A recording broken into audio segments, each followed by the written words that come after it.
আমি অমৃতা, আর এটা হলো আমার শিবরাত্রির দিনের গল্প। সারাদিনের নানা টুকটাক কাজ আর সারাদিন উপবাস দেওয়ার পর প্রায় রাত্রি 8টা নাগাদ আমরা চলে গিয়েছিলাম বিষ্ণুপুরের যে সারেশ্বরের মন্দির সেখানে। বিষ্ণুপুরের সারেশ্বরের মন্দির মানুষের কাছে অগাধ ভালোবাসার জায়গা, বিশ্বাসের জায়গা।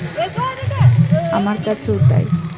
অগাধ ভালোবাসা আর বিশ্বাসের জায়গা হলো এই সারেশ্বরের মন্দির। সারাদিন উপবাস থাকার পর আমরা যখন পৌঁছালাম তখন দেখলাম অগাধ মানুষের ঢল, প্রচুর মানুষ।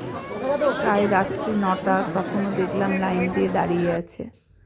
তারই মাঝে আমরা একটু পুজো দেওয়ার চেষ্টা করলাম। প্রায় 9টা, সারেশ্বরের মন্দিরে আছি আমরা। ভিড় অসম্ভব, এখনো কত মানুষের প্রায়